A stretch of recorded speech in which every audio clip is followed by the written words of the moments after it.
Assalamualaikum warahmatullahi wabarakatuh. Saya dari kelompok 2. Di sini saya akan mempresentasikan hasil diskusi kami dengan materi penerapan prinsip akuntansi dalam zakat mal.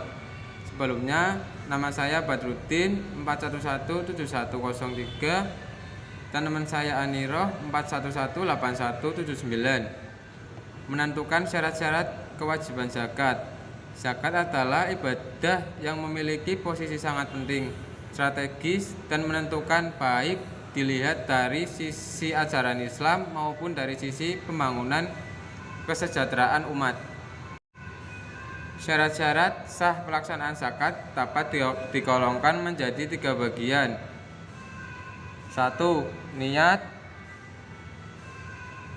Disyaratkan pula niat ketika menunaikan zakat, karena salah satu syarat berzakat yaitu didasari dengan niat dan rasa ikhlas. Ketika seseorang membayar zakat, maka dia hanya mengharapkan ridho Allah Subhanahu wa ta'ala, sekaligus mencari pahala dari amalan tersebut. 2. Menyerahkan harta yang dizakati kepada mustahiknya, bukan kepada yang lain. 3. Harta yang dikeluarkan zakatnya adalah harta yang wajib dizakati. Pada umumnya dalam fikih Islam ialah harta kekayaan yang wajib dizakati atau dikeluarkan zakatnya digolongkan menjadi beberapa kategori, yaitu emas, perak, dan uang simpanan. 2. Hasil pertanian. 3. Hasil peternakan. 4. Hasil tambang dan barang temuan. 5. Zakat profesi, saham, rezeki tidak terduga, undian, kuis berhadiah. Penerapan prinsip-prinsip akuntansi dalam menentukan dan menghitung zakat mal. 1. Prinsip tahunan. Haul merupakan syarat mutlak dalam kewajiban zakat. Apabila kurang dari haul walaupun sedikit, maka tidak ada kewajiban zakat. 2. Prinsip independensi dalam tahun keuangan. Konsep yang menggabungkan kegiatan ekonomi pada tiap periode akuntansi, dan kegiatan tersebut dapat dihitung untuk diukur dan dilaporkan. 3. Prinsip standar aset produktif atau potensi produktif. Bentuk-bentuk aset produktif dalam kajian ilmu akuntansi dapat dicontohkan uang tunai yang ada pada kita atau tersimpan di bank, saham, globalisasi, dan finansial papres. 4. Prinsip standar mencapai nisab. Prinsip ini bertujuan agar tidak membebani kaum muslimin dan mendorong mereka untuk meningkatkan produktivitas. 5. Prinsip laba bersih. Konsep akuntansi zakat menetapkan bahwa yang menjadi aset wajib zakat adalah piutang bersih, di mana aktiva lancar tidak dikurangi dengan kewajiban lancar. Atau dalam bahasa akuntansi, piutang bersih adalah cadangan piutang tidak tertagih dikurangi utang. Saya akan menjelaskan mengenai penerapan prinsip-prinsip akuntansi dalam menentukan dan menghitung zakat mal.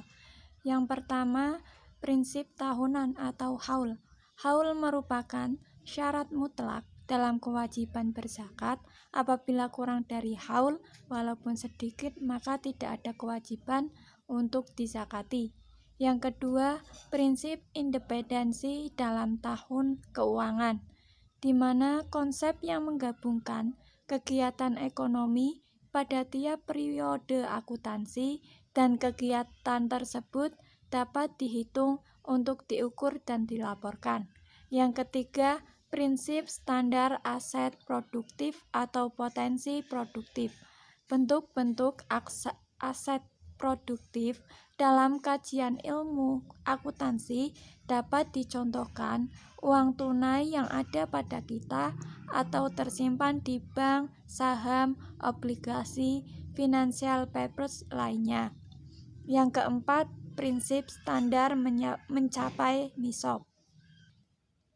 Prinsip ini bertujuan agar tidak membebani kaum muslimin dan mendorong mereka untuk meningkatkan produktivitas. Yang kelima, prinsip laba bersih. Konsep akuntansi zakat menetapkan bahwa yang menjadi aset wajib zakat adalah piutang bersih, di mana aktiva lancar tadi dikurangi dengan kewajiban lancar. Atau dalam bahasa akuntansi, piutang bersih adalah cadangan piutang tidak tertagih dikurangi hutang. Prinsip yang keenam, yaitu prinsip monetary unit. Pada saat membatasi dan menentukan nilai jumlah kekayaan yang wajib untuk disakati, maka harus dihitung seluruh kekayaannya yang dimiliki oleh mukallaf, baik yang berada di dalam negeri maupun di luar negeri. Yang ketujuh, prinsip penentuan nilai dengan harga pasar. Sistem akuntansi zakat menilai barang atau valuation of inventation pada akhir masa haul berdasarkan prinsip nilai tukar yang berlaku di pasar pada saat itu. Yang kedelapan, gambaran singkat mengenai manajemen pengelolaan zakat. Yang pertama, perencanaan atau planning, menentukan dan merumuskan segala apa yang dituntut oleh situasi dan kondisi pada badan usaha atau unit organisasi yang kita pimpin. Yang kedua, pengorganisasian, suatu proses penentuan, pengelompokan, dan pengaturan bermacam-macam aktivitas yang diperlukan untuk mencapai tujuan, menempatkan orang-orang pada setiap aktivitas ini, menyediakan alat-alat yang diperlukan, menetapkan wewenang yang secara relatif didelegasikan kepada setiap individu yang akan melakukan aktivitas-aktivitas tersebut. Yang ketiga, penggerakan. Gerakan aksi mencakup kegiatan yang dilaksanakan seorang manajer untuk mengambil dan melanjutkan kegiatan yang ditetapkan oleh unsur perencanaan dan pengorganisasian agar tujuan-tujuan dapat tercapai. Yang keempat, pengawasan atau controlling, mengetahui kejadian-kejadian yang sebenarnya dengan ketentuan dan ketetapan peraturan, serta menunjukkan secara tepat terhadap dasar-dasar yang telah ditetapkan dalam perencanaan semula. Sekian presentasi dari kelompok kami. Apabila ada kesalahan mohon maaf. Wabillahi taufiq wal hidayah. Wassalamualaikum warahmatullahi wabarakatuh.